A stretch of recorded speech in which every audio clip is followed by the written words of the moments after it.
And now we have Mightyena. Mightyena was one of the most prominent Pokemon throughout the in-game adventure of Ruby and Sapphire. Its pre-evolution Poochyena attempted to have Professor Birch for dinner on Route 101, then was used by Team Magma and Aqua by various grunts throughout the game. It culminated in Mightyena leading off Maxie, Archie, and Elite Four Sydney's teams, which was also likely to be a player's first introduction to the famed Intimidate ability. Today we'll examine if this hyena was as mighty as its name implies in the competitive scene, or if it might have needed the high end of some buffs. And so, we ask, how good was Mightyena actually?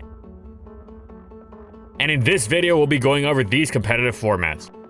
Let's cut right to the unfortunate chase. Mightyena was really bad. Intimidate is an all-time great ability, but it was one of very few good qualities Mightyena had going for it. Its stat spread was abysmal, its base 90 attack was its highest by far, and it was only decent at absolute best. Plus, Mightyena didn't even have any physical stab moves in Generation 3. It didn't have any good offensive moves in general. Stab Crunch will only take you so far, especially with a mediocre base 70 special attack stat. It stood no shot at accomplishing anything in OU, and even UU was inhospitable to it, as Absol completely and utterly outclassed it. And even Absol wasn't great. Sadly, Mightyena continued to struggle even all the way down in NU. Its one saving grace was that NU's power level was quite low, so it could attempt a decently physically defensive set that maximized Intimidate's usefulness. Plus, Mightyena had a genuinely great utility move in Heal Bell, meaning it could potentially provide some useful roll compression for bulkier teams, and with Spike support, it could use Roar to make up for its lack of direct damage output. This allowed it to act as a decent stopgap to threats like Dragon Dance Pupitar. Sadly, Mightyena was only ever decent even on its better days. It didn't pack too many resistances and lacked recovery, so it was prone to getting worn down quickly by even the intimidated neutral moves it often switched into, which support could only go so far. Some players experimented with Protect, which was decent, but meant Mightyena had to give up a crucial move, usually Toxic, and in doing so became even more passive, offensively inept, and thus exploitable by offensive teams it was supposed to be checking. Mightyena just didn't handle enough of the tier or do anything particularly well enough to see more than the rarest vestige of usage even all the way down in NU. Overall, Mightyena's debut generation was one to forget for our hyena friend.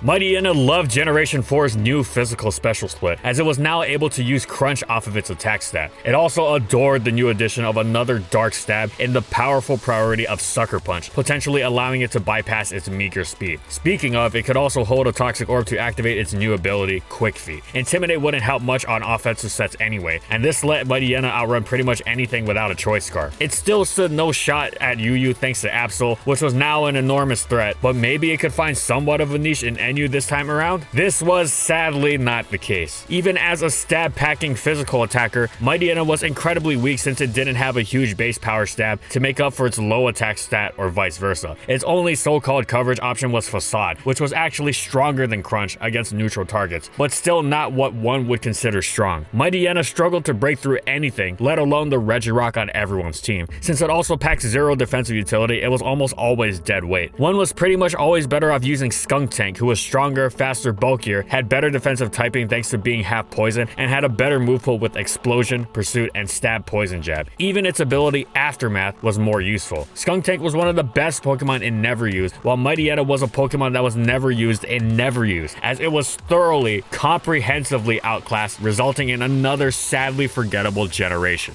Generation 5's Dream World gave Mightyena another new ability, Moxie. Sadly, it didn't amount to anything as the hyena's stats were simply too awful for it to ever reliably KO opposing Pokemon and start Moxie's snowball effect. Plus, even at +1 attack, Mightyena wasn't exactly going to be dropping opposing Pokemon left and right. This new ability was nowhere near the complete statistical overhaul Mightyena needed in order to be viable at all. As it stood, it was still nearly outdone by Skunk Tank in Gen 5 NU. Some players experimented with gimmicky teams featuring Quick Feet Mightyena in both NU and RU on rare occasions, but doing so was considerably gimmicky for a reason. Once again, Mightyena was unable to muster any sort of niche anywhere. As a result, as soon as the untiered placement came into existence, Mightyena joined its ranks. Cruel as it may seem, untiered exists specifically for Pokemon like Mightyena. Generation 6 was particularly cruel to Mightyena because it just didn't get passively overlooked anymore. It was now actively neglected. Surely with the addition of Mega Evolutions and the release of Omega Ruby and Alpha Sapphire, Mightyena would get one, right? Well, it was the perfect candidate for such an upgrade, but no, it had no such luck. You know what Hoenn Dark type did get a Mega Evolution? Absol, of course, because why wouldn't it? Since we revel in saying things that are so controversial and yet so brave, we'll go so far as to say that as a true Gen 3 icon, Mightyena deserved a Mega Evolution far more than Milotic or Flygon. On the bright side, at least initially Generation 6 added PU. However, it was quickly revealed that this new metagame came a little too late for Mightyena to find a place in it. The new lowest tier was still beyond its reach. Despite the addition of new coverage in Play Rough and Iron Tail, gaining newly useful super effective coverage, Mightyena remained unable to salvage a slight semblance of usability. Its defensive profile was just too awful, and its offensive output was mostly unimpressive, decent at best. That was not something you wanted from a Pokemon that struggled to get on the field as badly as Mightyena did. If one wanted to use a dark type attacker, they were better off using Pawniard, whose slightly lower attack stat was more than made up for by its vastly superior typing and move pool. Once again, Mightyena dropped to those despondent depths of degradation, the dishonor of untiered. Mightyena's Generation 6 suffering repeated itself in Generation 7, and this time its misery was mocked outright, at least from Mightyena's point of view, because nobody else was thinking of it. Absol indirectly taunted it once again by dropping to PU, and ripped through the tier with its vicious stab knockoff as Mightyena watched from the sidelines. Even the gimmicky Alolan Raticate was a far better choice. Of course, even if these two weren't around, Mightyena wouldn't have had any sort of shot in the tier thanks to its utterly appalling stats. The worst part about this whole ordeal was that none of it was surprising in the least. It is incredibly sad to say that a Pokemon was a foregone conclusion for untier status before the generation even starts, but Mightyena was doomed to such a fate as soon as Gen 7 didn't give it the stat buffs it needed so badly.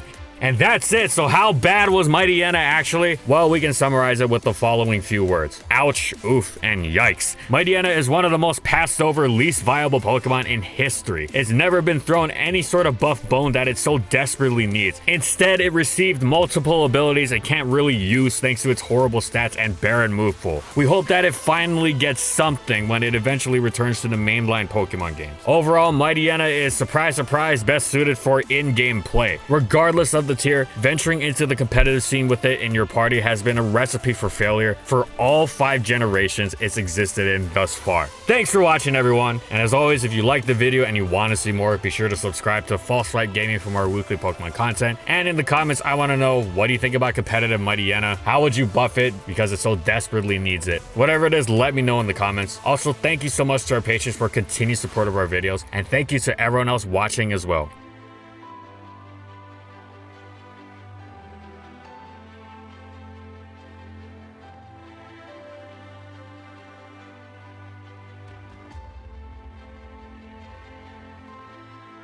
And follow my crew on these social media platforms. And that's all I got. See you next time, everyone.